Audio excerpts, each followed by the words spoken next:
Señor, en el nombre de Jesús te damos gracias por este tiempo. En el nombre de Jesús también te seguimos pidiendo por la Escuela de Desarrollo Cristiano, Padre, que tú sigas dirigiendo y fortaleciendo este ministerio. En el nombre de Jesús también te pedimos por esta clase, Señor, que sea de bendición para todos los que formamos parte de ella. Gracias, Señor, por todo. En el nombre de Cristo Jesús. Amén. Qué gusto saludarle. El Señor nos está permitiendo para poder continuar con este estudio de la iglesia perseguida. Gracias porque usted nos permite llegar hasta el lugar en el que se encuentra para poder exponer este tema que sin duda, cuando reflexionamos en él, podemos ver con gratitud la fidelidad de nuestro Señor para con su iglesia. En esta ocasión vamos a abrir la presentación. Vamos a tener el estudio dividido en dos partes, como comúnmente le hemos hecho, recientemente al menos. Y la primera parte corresponde a los padres de la iglesia, y en la segunda parte de este estudio estaremos analizando sobre el ascetismo. Entremos en materia. En los siglos II y III, parte del cuarto, recordemos que hablábamos del año 313 como un año significativo para la vida de la iglesia, ya que en ese año, en la ciudad de Milán, Constantino firma un decreto para que la iglesia cristiana deje de ser perseguida. Pero es hasta el año 313, o sea, iniciado el siglo IV, que todavía vemos sufrimiento por parte de la Iglesia de Cristo por culpa del Imperio Romano, o en manos del Imperio Romano, para que no se oiga tan feo. Es en los siglos II, III y parte del IV que la historia hace un énfasis en la persecución que sufrió la Iglesia por parte del Imperio Romano. Sin embargo, y ya adelantábamos algo de esto, y es el tema de hoy, sin embargo, la Iglesia encaró también otro tipo de ataques. Se trató de una lucha espiritual.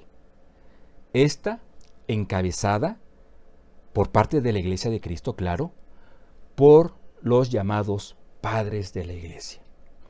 Una lucha, hemos de decir, en contra de falsos maestros, en contra de filosofías, en contra de herejías. Esta es la introducción de nuestra clase. Es lo que vamos a ver en esta primera sección. Cómo es que los padres de la Iglesia son hombres de Dios, siervos de Dios, que encabezan una lucha intensa en contra de las fuerzas del mal, así tal cual hemos de decirlo, porque estamos hablando de filosofías, de falsos maestros, de herejías, que trataron de filtrarse en la vida de la iglesia, destruyendo su mensaje, destruyendo la coinonía que existía en ella, haciéndole el mayor daño posible. Entonces, este es el tiempo en el que la iglesia, sufriendo persecución, se encuentra con este liderazgo de estos hombres que vamos a mencionar con cierto detalle. ¿Qué más quisiéramos poder hablar de ellos más a fondo? Pero la semblanza que tendremos de estos padres de la iglesia nos ayudará a entender la importancia de sus vidas y, como le he dicho, nos ayudará a ver, a vislumbrar la fidelidad de Dios a favor de su iglesia. Vamos a considerar que los padres de la iglesia pueden ser clasificados al menos en estas tres clasificaciones, si no es que hay más, pero esencialmente cuando queremos estudiar acerca de sus vidas, vamos a ver este tipo o estos tres tipos de clasificación. Inciso A. Es decir, a los padres de la iglesia los podemos estudiar de esta manera: por la patrística o por la patrología, esto es, de acuerdo al objetivo de nuestro estudio. Lo vamos a explicar en breve. Otra forma en la que podemos estudiar la vida de los padres de la iglesia, sus vidas en relación al concilio de Nicea. Antes o después de este concilio, que se celebra en el año 325, tenemos padres de la iglesia. Unos viviendo, desarrollando sus ministerios antes de este concilio, otros posterior a los acuerdos que se llegan en el Concilio de Nicea. De ahí que a los padres de la Iglesia, a partir de esta clasificación, se les entiende como padres antenicenos o como padres postnicenos, o sea, posteriores o anteriores al concilio, a la celebración del Concilio de Nicea. Otra manera en la que podemos estudiarlos, de acuerdo a la aportación que ellos dan a la vida de la Iglesia o en la historia de la Iglesia.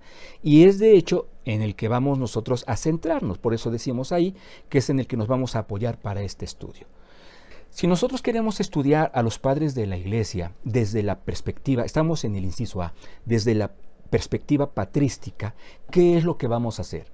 Vamos a centrar nuestro estudio en todo lo que ellos dijeron, escribieron, promulgaron a partir del estudio que hacían de las Escrituras.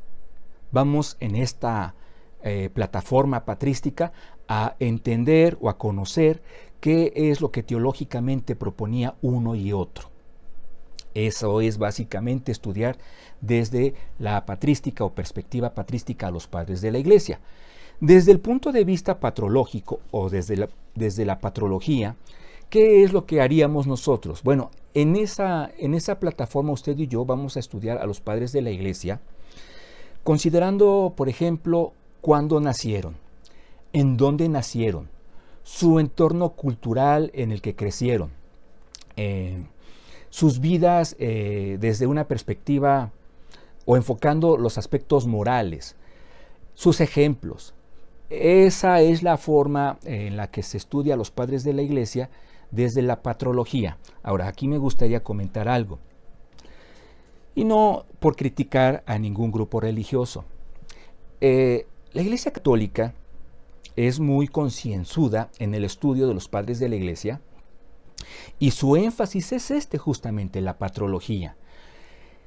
¿Y por qué la necesidad de ese énfasis? Porque en el estudio que ellos hacen, patrológico, de los padres de la Iglesia, hacen un intenso esfuerzo por mostrar a todos estos hombres como hombres extraordinarios. ¿Y a qué exactamente nos referimos cuando decimos extraordinarios? Recordemos que la Iglesia Católica, así como otros grupos religiosos, entienden que la sucesión apostólica está vigente. Entonces, en la patrología católica, los padres de la Iglesia tienen una equivalencia a los apóstoles de la etapa apostólica. Estamos hablando que tienen una equivalencia espiritual equivalente a la de un Pedro, a la de un Pablo, por mencionar a algunos apóstoles. Entonces, ya de eso hemos hablado y hemos dicho de la necesidad de estar vigilantes en no caer en ese tipo de imprecisiones. Entonces es la razón principal por la que en la patrología católica usted va a escuchar que los padres de la Iglesia eran hombres casi perfectos moral y espiritualmente hablando, por no decir que perfectos. De ahí, moralmente perfectos al menos sí. De ahí que ahora usted tiene en el ámbito católico la posibilidad de pedirle a Dios algo a través del nombre de alguno de ellos, de alguno de estos padres de la Iglesia. Entonces vea lo trascendente de lo que estamos tratando aquí de explicar. No es lo que la Biblia avala en cuanto a nuestro reconocimiento para con estos siervos de Dios, que definitivamente hemos de catalogarlos de esa manera. Nosotros preferimos estudiar a los padres de la Iglesia de acuerdo a su aportación teológica. En el entendido, subrayemos esto, de que ningún escrito de los padres puede ni siquiera acercarse, mucho menos igualar, ya no se diga superar, a la relevancia de un escrito inspirado por Dios, revelado a un Pedro, a un Mateo, a un Lucas, etc. Eso lo hemos explicado, solamente lo menciono para tenerlo fresco. Ya decíamos un tanto, inciso B, sobre su relación con el Concilio de Nicea. Su relación, podemos estudiar a los padres de la Iglesia en función a esto. ¿Fueron antes o después del Concilio de Nicea? Y la pregunta no sería, bueno, ¿a quiénes recuerdas antes del Concilio de Nicea? ¿Quiénes puedes mencionar después del Concilio de Nicea? Que lo ideal sería que pudiéramos tenerlos bien identificados. La pregunta que nosotros quisiéramos en su momento lanzar es, ¿cuál aprecia usted que sea la diferencia sustancial entre la vida de un padre de la Iglesia antes del Concilio de Nicea y un padre posterior al Concilio de Nicea? ¿Cuál cree usted que sería una diferencia enorme? Habrá varias, sí, pero esta no la podríamos perder de vista, entre un padre ante Nicea y un padre de la Iglesia post-Nicea. Antes del Concilio de Nicea, los padres de la Iglesia eran perseguidos de una manera cruel, de una manera cruenta. No se había todavía establecido un acuerdo, recordemos, año 313, un acuerdo por parte del imperio en el que ya no se persiguiera a la Iglesia de Jesucristo.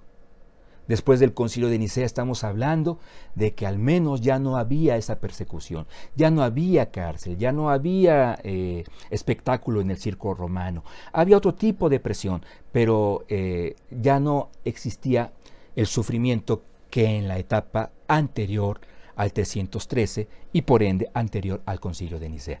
Esa es una diferencia sustancial. No es lo mismo escribir de la palabra de Dios buscando la edificación del cuerpo de Cristo en un ambiente de paz. No es lo mismo hacerlo así que estarlo haciendo mientras estoy recibiendo golpes en mi espalda, mientras estoy recibiendo tal vez o mientras estoy sufriendo, ¿verdad?, el fuego en mis pies. O sea, son ambientes completamente diferentes. Bueno, entonces, el inciso C es el desarrollo de nuestra clase. Los padres apostólicos. Vamos a hablar en cuanto a la aportación de los padres. Los padres apostólicos contemporáneos de los apóstoles. Al ser contemporáneos de los apóstoles, su testimonio era muy válido para las evidencias externas en el proceso del canon del Nuevo Testamento. Esto es, puesto que eran padres de la Iglesia, puesto que eran hombres que habían convivido de una manera directa, estrecha, cercana con los apóstoles de Jesucristo, ellos, los padres de la Iglesia, aún en la ausencia ya de los apóstoles de Cristo Jesús, podían avalar de una manera fehaciente todo lo que los apóstoles habían escrito, dicho, aconsejado. Entonces, el testimonio de todos estos hombres era muy necesario para la edificación de la Iglesia, sobre todo tomando en cuenta que el proceso de la estructuración del Nuevo Testamento no había concluido. Seguimos leyendo. Fueron valorados más que por su teología, que vaya que fue una aportación enorme, más por ello, por su aportación al entendimiento práctico de la vida cristiana. Entendamos o tratemos de entender cuál era el sentir de la Iglesia con la muerte de Juan el apóstol. Ya no había testigos directos de Cristo Jesús. Había tristeza, había seguramente incertidumbre. Con los padres de la Iglesia, contemporáneos a los apóstoles, la Iglesia podía tener un respaldo moral y espiritual muy fuerte. Sigo leyendo. Encabezaron el fortalecimiento de la unidad en la Iglesia. Tengamos muy claro, todos los creyentes eran perseguidos procurando su muerte, procurando matarles. Esto hacía que la Iglesia estuviera muy unida. Había poca ociosidad, había poco tiempo para estar de ociosos. Había un vínculo muy estrecho entre los hermanos en Cristo. Todos estaban corriendo la misma historia, el mismo destino. Ser aprehendidos por su fe, ser torturados por su fe, ser muertos por su fe. Los padres de la Iglesia mostraban lo que significaba resistir por la fe. ¿Por qué? Pues ellos mismos daban su vida por Cristo. Vamos a mencionar algunos de ellos. La lista es larga, pero estamos tratando por cuestión de tiempo de mencionar a los más significativos. Tenemos ahí, por ejemplo, a Clemente de Roma, a Policarpo de Esmirna, a Ignacio de Antioquía y a Papías de Hierápolis. Bien, ¿por qué hemos seleccionado a estos cuatro por encima de otros? En el caso, por ejemplo, de Clemente, él fue contemporáneo, ya lo hemos mencionado, ¿verdad?, de los apóstoles, pero fue un colaborador muy cercano al apóstol Pablo. Él era un siervo de Jesucristo, directo, a través de lo que él hacía. Escribió también una carta a la iglesia de Filipos, nunca con la aportación ni la validez divina que tiene la carta a los Filipenses escrita por el apóstol Pablo. Eso ya lo hemos comentado. Pero era un hombre que se significó por tratar de edificar, de alentar a la iglesia en momentos intensos de prueba. De hecho, aunque no lo tenemos en la presentación, hay una cita, vamos a buscar, escúchela para tenerla ahí usted en sus notas que va tomando, Filipenses 4.3. Filipenses 4.3. Es ahí en donde tenemos una referencia significativa de este gran hombre. Pablo, escribiendo a los Filipos, dice: asimismo, te ruego también a ti, a los filipenses, perdón, asimismo te ruego también a ti, compañero fiel, que ayudes a estas que combatieron juntamente conmigo en el Evangelio. Con Clemente, estamos hablando de Clemente de Roma, con Clemente también y los demás colaboradores míos, cuyos nombres están en el libro de la vida.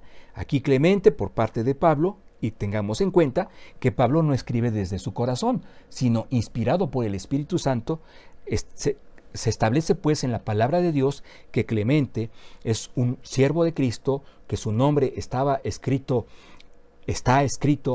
en el libro de la vida, y que apoyó de una manera muy importante el ministerio del apóstol Pablo. Policarpo de Esmirna, él, por decir tal vez su credencial más fuerte, fue discípulo del apóstol Juan. Gracias a esa cercanía que tuvo con Juan el apóstol, Policarpo estuvo grandemente capacitado para hacer combate contra las herejías que trataron de desvirtuar la divinidad de Cristo. Policarpo, al estar cerca de Juan, contó con una capacitación profunda, exhaustiva diría yo, ¿verdad? A partir del Evangelio de Juan, a partir de las cartas juaninas, estamos hablando de la primera, segunda y tercera carta de Juan, pero en especial la primera. Entonces Policarpo, vaya que estaba preparado para hacer combate teológico contra las herejías que trataron de desvirtuar no la divinidad de Cristo, claro que sí, pero sobre todo su deidad, porque no sería lo mismo decir divino que Dios. Un ángel es un ser divino en la medida en la que, ¿verdad?, fue creado por Dios, está al servicio de Dios, etc. Pero Cristo no solamente diremos es divino, es Dios mismo. Y Juan, el Evangelio, entre otras, de hecho toda la Biblia lo establece así, pero Juan es un evangelio que lo deja muy en claro. La primera carta del apóstol también lo deja muy en claro, y todo esto sirve de instrucción a Policarpo para él en su momento también poder combatir las falsas enseñanzas. Ignacio de Antioquía, un gran hombre también, no podía quedar fuera de esta lista. ¿Y por qué? Bueno, podríamos mencionar muchas cosas con respecto a él, pero fíjese que él hace un énfasis en sus escritos teológicos, hace un énfasis en la autonomía y en la autoridad de la iglesia local. Es decir, Ignacio de Antioquía decía: la iglesia local tiene la autoridad, tiene la autonomía por parte de Dios para gobernarse a sí misma, claro, a partir de lo que la Biblia le establece, le dirige, le plantea. Y cada iglesia local debe experimentar lo mismo. Esto que estamos diciendo es sumamente importante, entre otras cosas, por lo siguiente. La iglesia de Jesucristo en esta etapa estaba tratando de caer en la tentación, estaba mareándose, a punto de caer en la tentación. De hecho, hubo esfuerzos para lograrlo así. ¿A qué tentación nos referimos? Estaba cayendo en la tentación, o estaba por caer en la tentación, de desarrollar en la iglesia de Cristo una estructura episcopal. Y entonces dice Ignacio de Antioquía: no, cada iglesia local es autónoma y tiene la autoridad por parte de Dios en la medida en la que se sujeta a la Biblia. En la estructura episcopal se tiene a alguien que gobierna, una sola persona, abajo de él un grupo selecto que le ayuda a gobernar. No sé si esta estructura se le está haciendo familiar ahora que la menciono. Y abajo de esa persona que gobierna y de esa estructura que le ayuda a gobernar, tenemos a los gobernados. ¿Dónde la iglesia estaba aprendiendo este esquema? Es una pregunta. La iglesia de Cristo surge en un ambiente de esclavitud, en un ambiente de opresión, en un ambiente en el que el imperio que les subyuga tenía una cabeza, un séquito o una estructura que le ayudaba a gobernar a esa cabeza, a ese emperador, a ese César, y un pueblo subyugado. Entonces, casi como quien dice, era la única forma que conocían y decían, luego entonces la iglesia se debe estructurar de esa manera, y dice Ignacio de Antioquía, entre otros teólogos, no, la iglesia debe retomar sus inicios, el congregarse en hogares, en locales, con la autoridad y la autonomía, que Dios les concede.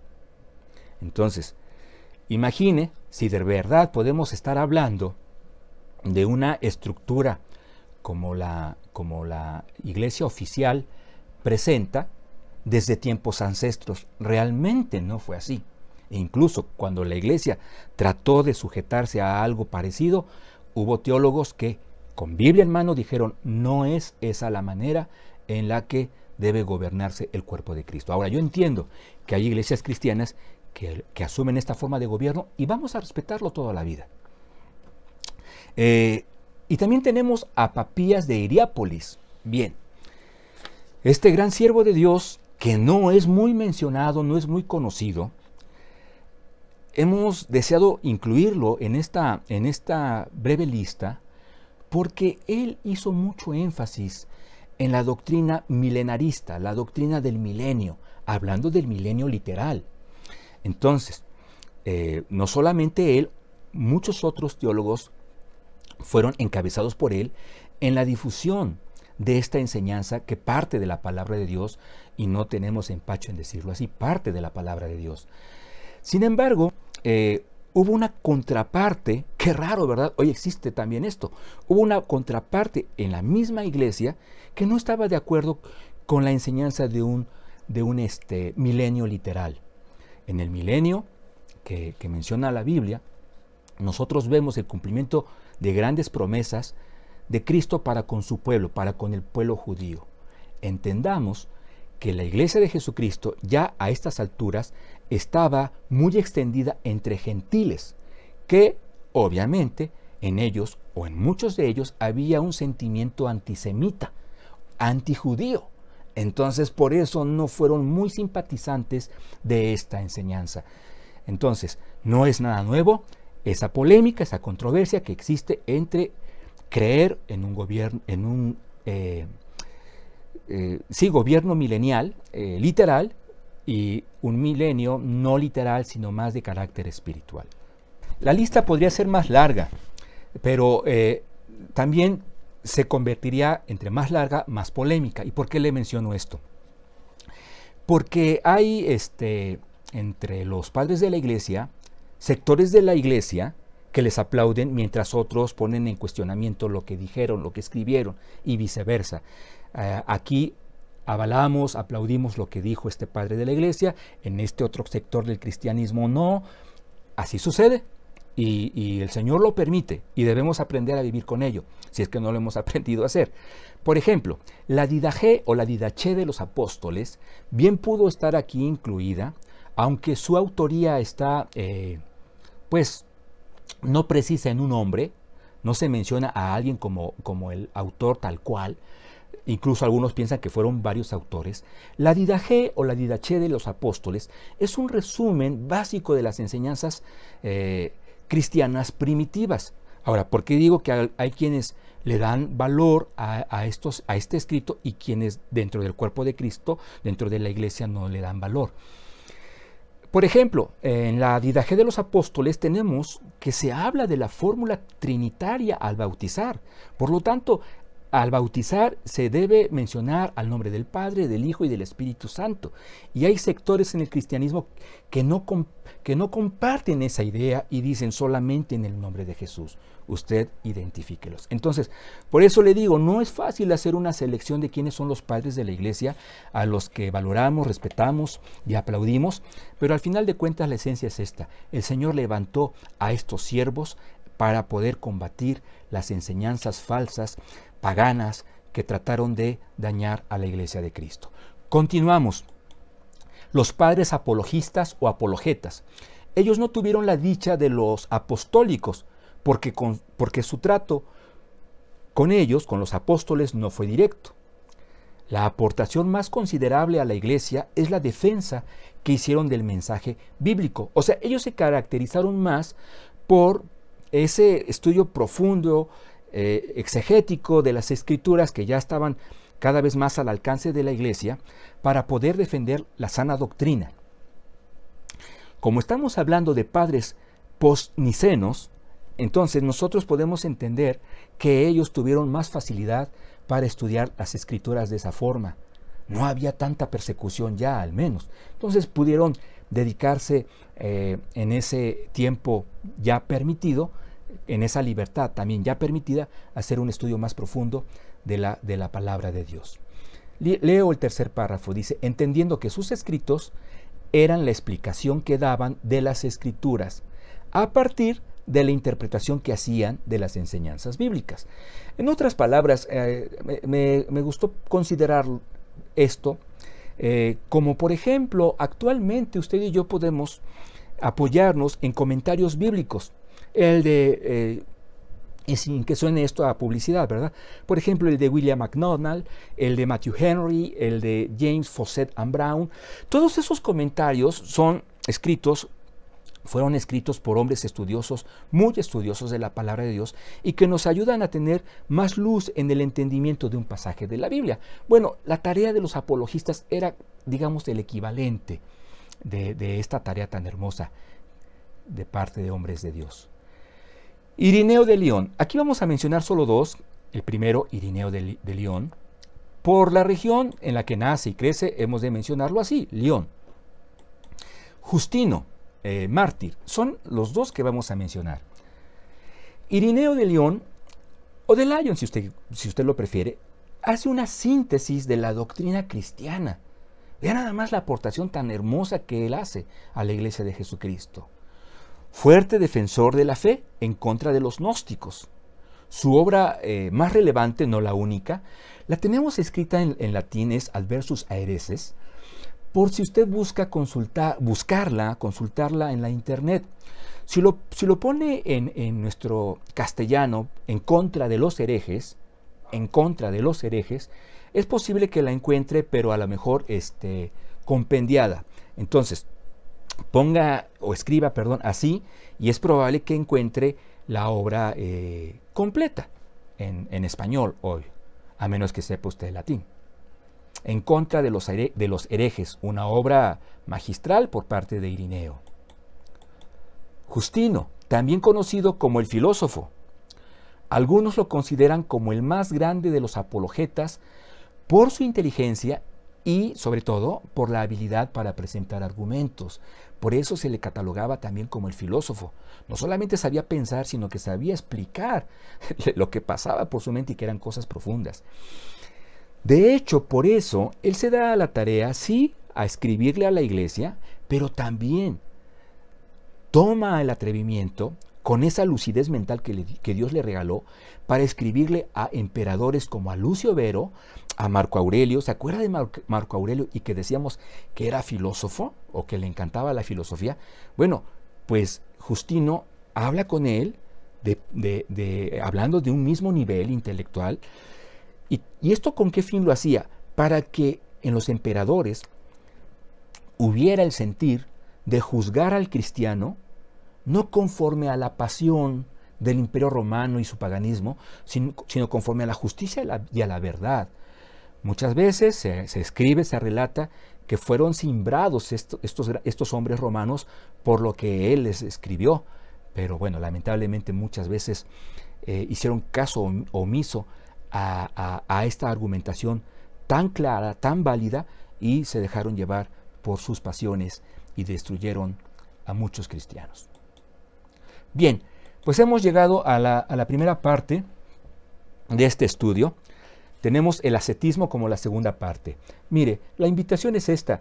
En el curso que vamos a estar hablando de la Iglesia Imperial, tenga por seguro que vamos a estar haciendo mucha referencia a lo que estos hombres escribieron. Pero entonces ya cuando usted escuche, y Justino Mártir escribió esto en contra de esta herejía en tal, que brotó en tal año, usted ya tiene una referencia previa, un marco histórico anterior que le puede ubicar con mayor facilidad de lo que estamos hablando, ¿no? Entonces, eso es por el momento en cuanto a los padres de la Iglesia. Hay una tercera clasificación, estamos hablando o un tercer grupo de padres, que es la etapa de oro o la edad de oro de los padres de la Iglesia. Eso, insisto, corresponderá a cursos siguientes. Vamos a hablar del ascetismo, porque recuerde, tenemos que empalmar emperadores, padres de la Iglesia, herejías. El ascetismo. El ascetismo establece que si queremos crecer espiritualmente, debemos desprendernos de todo lo material, al nivel más alto posible al menos. No nos vamos a quedar sin cuerpo, pero al menos de lo más que sea posible que tú te puedas abstener, en esa medida puedes aspirar a que tu nivel espiritual vaya creciendo. Para ello, muchas veces será necesario infringir dolor al cuerpo para que lo puedas acallar. Estamos en el trabajo, somos agentes de ventas, estamos, ¿verdad?, cubriendo nuestra cuota de visitación. Vienen siendo las 13 horas, o un poquito más, casi ya van a dar las 2 de la tarde, y pasamos cerca de una taquería, y llega el aroma de la carne, y entonces nuestro estómago nos hace un ruidito muy familiar, ¿verdad? Y nosotros, en un espíritu ascético, lo que hacemos es un puño, nuestra mano, y pegamos al estómago y silencio, que todavía no he cubierto mi cuota, me falta una visita, me falta un prospecto. O sea, suena tal vez exagerado, pero al final de cuentas ese es el planteamiento. Debes deshacerte de lo material y sus demandas en la mayor medida posible si aspiras a crecer moral y espiritualmente, si aspiras a que tu carácter se fortalezca en ti. Si esto significa que le infrinjas dolor a tu cuerpo, adelante. Seguimos leyendo. Aquí tenemos 3 conceptos importantes del ascetismo como prácticas esenciales: el ayuno, el aislamiento, la flagelación son 3 de sus prácticas favoritas. No estamos diciendo que el ayuno sea malo, de hecho la Biblia lo menciona, pero vamos a hablar un poquito más adelante de esto. El aislamiento, el refugiarnos, el aislarnos del mundo en una caverna, en una cueva, nos vamos al Tíbet. La flagelación, vamos a caminar de aquí hasta la calle Andrómeda número 29, tiene usted su casa en la Colonia La Libertad, de rodillas. No importa que sangre. De esa manera yo llego al templo en un nivel espiritual más alto. Vaya, esto es lo que se plantea. Sé que lo estoy diciendo de una manera simplista, burda, pero para que quede bien entendido por dónde va la cosa. Estas son sus prácticas esenciales. Todo esto tiene una cuna más allá del cristianismo. Estamos hablando de la filosofía griega en su auge. Por ejemplo, Platón, año 427 al 347, para que nos ubiquemos, todo esto antes de Cristo, establecía que el cuerpo es la cárcel del alma. Claro, lo entendemos perfectamente. El cuerpo nos genera malestar, espiritual incluso, sí, pero ya verlo de esta forma tiene sus riesgos y que vamos a irlos mencionando. La práctica del ayuno con una motivación incorrecta no tiene respaldo bíblico. Lo hemos entrecomillado. Me privo de esto para tener esto. Oye, ¿no te has casado, verdad? No, pues es que no he tenido no he tenido pegue. Pues ponte a orar, ponte a ayunar. O sea, prívate de algo, en este caso sería el alimento, para conseguir algo, para tener algo. Entonces, no es una huelga de hambre. Seguimos leyendo. No puede ganarse el favor de Dios. Nadie, nunca podemos ganarnos un solo favor de Dios. Todo lo que de Él hemos recibido, todo don perfecto proviene de lo alto, lo sabemos, pero la Biblia lo dice, es un don, es un regalo. Todo lo hermoso que hay en nuestra vida es un regalo de Dios, no es algo que ganamos por habernos portado bien. En el tiempo de ayuno ejercitamos una abstención, es cierto, pero para poder disfrutar de una comunión con Dios con mayor concentración, con mayor tiempo. Eso es muy distinto. Cristo enfatiza los valores del reino, señalando la importancia de la intención, de la motivación. Es decir, del hacer o no hacer las cosas y con qué corazón se hacen esas cosas. Pongo un ejemplo. La oración. Si yo pregunto, ¿es bueno orar?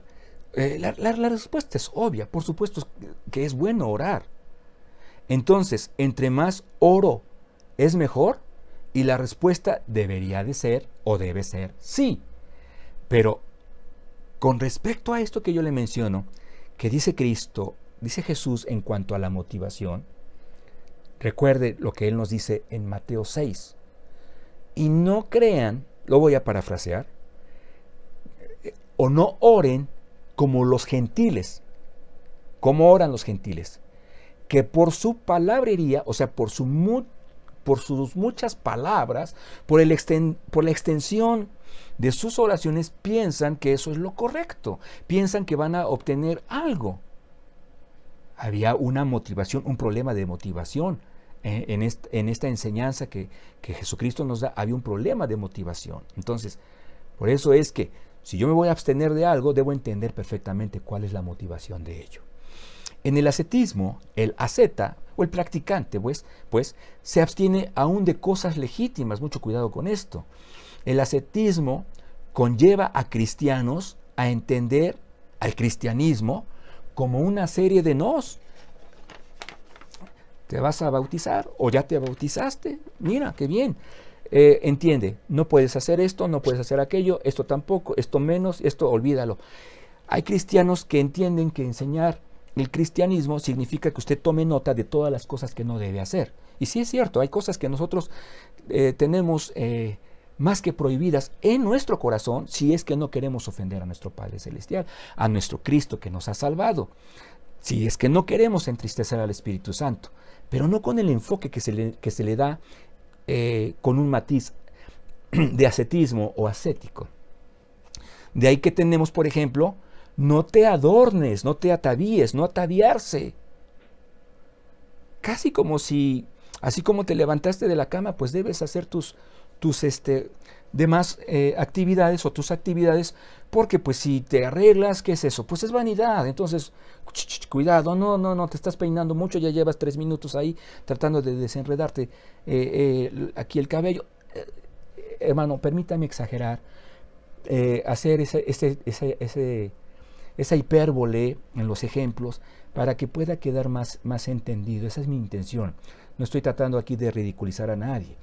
No escuches música. Oye, pero en el templo tocan música para alabar a Dios. Bueno, eso tal vez sí, pero lo demás ya no.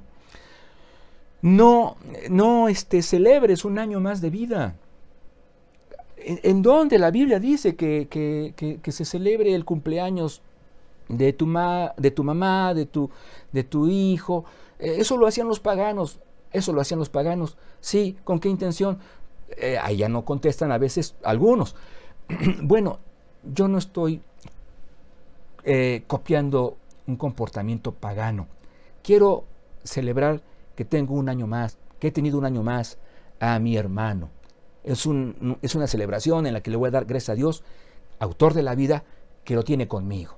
Es cuestión de enfoques. Pero en el ascetismo nos vamos al extremo. No esto, no aquello, aunque se trate de situaciones legítimas. La música, por cierto, es creación de Dios. Sí, para honrarlo. pero Dios la hizo, entonces como tal podemos disfrutarla. No me extiendo más en ese punto. Colosenses 2, del 20 al 23. Pues si habéis muerto con Cristo en cuanto a los rudimentos del mundo, ¿por qué? Como si vivieseis en el mundo, os sometéis a preceptos tales como no manejes, no gustes, ni siquiera toques, ni aún toques, en conformidad a mandamientos y doctrinas de hombres, cosas que todas se destruyen con el uso. Tales cosas tienen a la verdad cierta reputación de sabiduría en culto voluntario, en humildad y en duro trato del cuerpo, pero no tienen valor alguno contra los apetitos de la carne. Entonces, vea usted que aquí estamos subrayando partes claves para lo que tratamos de enseñar. Dice la Biblia, rudimentos del mundo. ¿Y qué son los rudimentos del mundo? Lo responde el versículo 21. Tales como. La explicación de qué son los rudimentos del mundo se contesta en el tales como. No manejes, no gustes, ni aun toques. Es un planteamiento rudimentario que a lo mejor en su momento sirvió para ir equilibrando nuestro crecimiento cristiano. Pero hay un momento en el que vamos entendiendo más que lo importante es la intención de nuestro corazón. Por eso al final dice, pero no tienen valor alguno el que te abstengas sin el entendimiento de esto, no tiene ningún valor en contra de los apetitos de la carne. Y se lo voy a ejemplificar de esta otra manera. Hoy estamos abusando de los ejemplos. Oye, te quiero invitar a los 15 años de mi hija. Bueno, y yo voy, ¿no? Entonces, estoy presente ahí. Y se acerca, ¿verdad? La persona que me invitó, no te vas a levantar a bailar, mira, ya está la música y está muy buena. Y yo digo, no, voy a estar acá sentado, soy cristiano, en una de esas graban video y lo suben en Facebook y lo vayan a ver mis hermanos de la iglesia, y yo me quedo sentado, ok. Y yo me despido después de 2 horas de estar ahí, levanto mi cara al cielo y digo, Señor, gracias porque me has permitido resistir la tentación al baile, ¿no? Pero ¿qué de...? Por eso dice apetitos de la carne. Pero ¿qué si durante ese tiempo en el que yo no me levanté, estuve criticando en cómo bailaba aquel, en cómo hacía el ridículo aquel, tomando licor, en qué tamaño de la falda de la hermana? Sí, o sea, esos son apetitos de la carne. El criticar, el ver con lascivia, el burlarse, son cosas que la carne apetece. Y es eso de lo que tenemos que abstenernos, nos dice la palabra de Dios. Ahora, vamos a explicarlo de otra manera. La Biblia señala que la abstención, en la medida que genera cierta reputación, aquí lo dice, me regreso un momento, al final en el versículo 23 dice, tales cosas tienen a la verdad cierta reputación de sabiduría. ¿Te diste cuenta? El hermano Gerardo no se levantó a bailar. ¡Wow! Sí, tienen cierta reputación, pero dice, se convierten en un arma de doble filo todas estas actitudes o acciones, pues puede generar u originar vanagloria. Lo explico en el siguiente párrafo. Dice, en la vida monástica, quienes la practican o practicaron la abstención o la vida monástica, los monasterios, comúnmente proyectan un autorreconocimiento de mayor nivel de santidad. La cuestión es que nuestra naturaleza pecaminosa nos acompaña a donde estemos. Así yo me vaya al Tíbet, dice, aún sea a la montaña más alta o a la caverna más profunda, mi naturaleza pecaminosa me acompaña. El diablo estará ahí presente, al menos algunos de sus mensajeros. Entonces, de lo único de lo que tal vez me privo, de cierta manera, es del contacto con el mundo. Pero el cristiano tiene 3 enemigos: el mundo, la carne, o sea, la naturaleza pecaminosa, y el diablo. Entonces, ¿de qué estamos hablando? Cuando hablamos de que esto genera o puede generar un sentir, una vanagloria, vamos a hablar de algo un tanto fresco, no mucho. Usted sin duda ha visto la película de Marcelino Pan y Vino. Estamos hablando de hombres, ¿verdad?, que se ubicaron en un monasterio para la vida de oración, la vida de santidad. Pero fíjese cómo va de acuerdo a lo que estamos acá tratando de decir. En medida que genera cierta reputación esto, se convierte o se puede convertir en vanagloria. A esos hombres, quien llegaba a visitarlos, le tomaban la mano al franciscano y se la besaban. Y este hombre permitiéndolo. Entonces, eso es lo que puede suceder también en el ascetismo, que nos empezamos a experimentar, o a sentir superiores de aquel que no se está absteniendo en la medida en la que yo sí me abstengo de esto, de aquello y de esto más. El ascetismo dentro de la iglesia busca respaldo en 1 Corintios 9 del 25 al 27. Siempre que tratamos de hablar de una postura cuestionable, procuramos ver cuál es el respaldo que pueden ellos obtener incluso en la palabra de Dios para tener preparado un diálogo más productivo.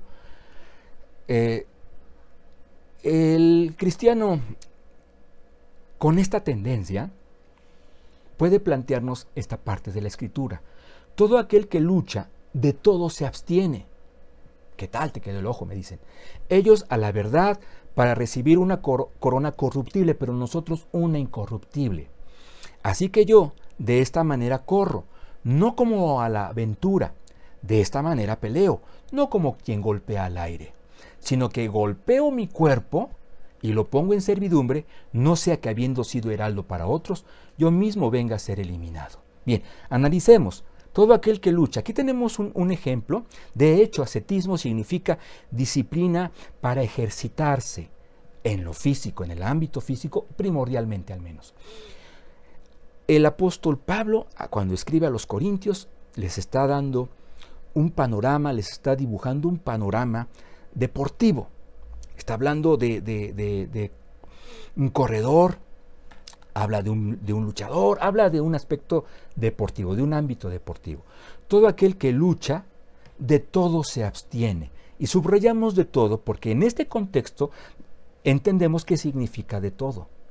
Yo, como corredor de maratón, voy a abstenerme, esto es si quiero ganar, voy a abstenerme de todo lo que me impida y o entorpezca mi meta, el poder llegar a la meta. Si no ser el primero, al menos llegar a los 45 kilómetros.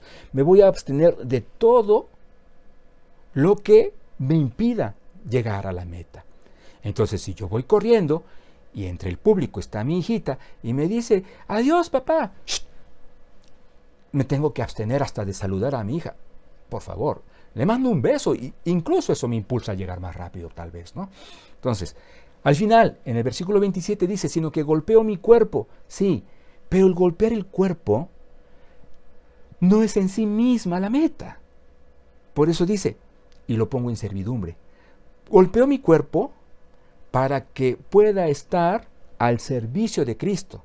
Ahora, la pregunta es, ¿solo golpeando mi cuerpo puedo sujetarlo al servicio a Cristo? Entonces, cada domingo que la Iglesia de Jesucristo se reúne en esa reunión gloriosa para celebrar la resurrección de nuestro Salvador, pues tendríamos que llegar con los ojos morados, con la pierna rengueando, porque muy probablemente hubo por ahí alguien que tuvo flojera y cosas por el estilo, y entonces tuvimos que golpearnos para poder llegar puntualmente al templo. No es así. La idea es de carácter espiritual, más que física. Romanos 8:13. Porque si vivís, conforme a la carne, moriréis. Mas si por el Espíritu hacéis morir las obras de la carne, no la carne en sí, no al cuerpo en sí, sino sus obras, es entonces que vas a vivir. Primera de Pedro 2:11. Amados, yo os ruego como a extranjeros y peregrinos, que os abstengáis de los deseos carnales que batallan contra el alma. Aquí está, creo, gran parte de la clave para entender que el ascetismo no es una práctica que honre y glorifique a Dios. De lo que debemos abstenernos son de los deseos que van en contra de los deseos del Espíritu. El Espíritu, a la verdad, está dispuesto a orar, pero mi carne me dice, oye, pero tienes que limpiar esto antes de que, no sé. Los deseos de la carne van más allá de sentir sueño, sentir hambre. El deseo de la carne es, ¿y para qué oro? ¿Y para qué leo la Biblia? Esa actitud es contra la que tenemos que luchar. Estamos hablando de una lucha, obviamente, asistida netamente por el Espíritu Santo. Y de hecho, así lo dice la conclusión de esta clase. La santidad no es la expresión externa de un buen propósito o de un buen esfuerzo. La santidad tiene un punto de partida, Dios. Dios es santo. Si existe la santidad, es porque existe Dios, un Dios santo. Primera de Pedro 1:16 dice, porque escrito está, sed santos, porque yo soy santo. Vivir en santidad es permitir que el Espíritu Santo desarrolle en nosotros el carácter de Cristo. Dice Efesios, la carta a los Efesios 4:13, hasta que todos lleguemos en la unidad de la fe y del conocimiento del Hijo de Dios a un varón perfecto. Estamos hablando de un hombre que vive en santidad. ¿En qué medida? La estatura es la plenitud de Cristo, su carácter, su forma de ser, su forma de proceder, de sentir, de reaccionar. Concluyamos, hermanos. Dice, hay 3 cosas que dañan a la iglesia. Disculpe.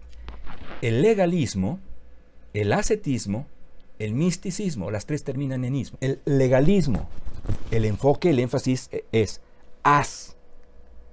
El ascetismo, el enfoque es deja de hacer. El misticismo es recibe. Estamos hablando de visiones, revelaciones, sueños. En estos 3 conceptos podemos encontrarnos a cristianos ejercitándose en el deseo, tal vez bien intencionado, de agradar a Dios, pero solo queda en deseo, porque el enfoque está siendo hacia ellos mismos. En el legalismo es, yo voy a celebrar estas fiestas para ser más espiritual. Voy a hacer esto, yo voy a practicar, voy a observar esto. Probablemente te voy a rebasar 3 peldaños en esa espera que tiene Dios de nosotros, sus hijos. El legalismo. Tú tendrías que hacer lo mismo. No lo estás haciendo igual que yo. El legalismo. El ascetismo, dejando de hacer. El énfasis lo hemos tenido a lo largo de la clase. Es que yo no fumo, yo no tomo, yo no esto, yo no aquello. Es más, cuando el pastor estaba hablando acerca del pecado, me volteó a ver a quién le puede estar hablando. El misticismo. Dios ayer me habló a través de su espíritu diciéndome esto, y el otro creyente preguntándose, bueno, ¿y por qué Dios a mí no me habla a mí? ¿Por qué Dios a mí no me habla de la misma forma? ¿Qué debo yo hacer? ¿Qué receta debo yo hacer? Observar, practicar, para ser más espiritualmente en la medida en la que ¿qué? En la medida en la que recibo. Estas 3 cosas las vamos a estar pudiendo ver primeramente Dios, cómo se han tratado de filtrar, por ejemplo, esto del misticismo, ya hablando de una etapa un poco más moderna, pero al final de cuentas siempre han estado ahí desde un principio, latentes, a veces con más insistencia, tratando de dañar al cuerpo de Cristo, a la iglesia de nuestro Señor. Pues hermanos, muchísimas gracias por el tiempo que nos han permitido para estar en sus hogares, vaya a través de la tecnología o en aquel lugar en el que usted vio la clase. Muchísimas gracias por el tiempo que usted nos permitió. Le mando un abrazo con mucho cariño. Vamos a orar para concluir. Señor, en el nombre de Cristo Jesús te agradecemos porque nos has concedido la conclusión de la clase número 10 de este curso, tu iglesia perseguida, Señor. Gracias, Padre, porque tu iglesia nunca ha sido abandonada por tu amor, ni por tu poder, ni por tu guía. Ha sufrido, sufre y va a seguir sufriendo, de hecho, Señor, y mucho, pero contamos contigo. Señor, que nuestra mirada siempre esté puesta en ti, el autor y el consumador de la fe. Dices en tu palabra que el justo por la fe vivirá.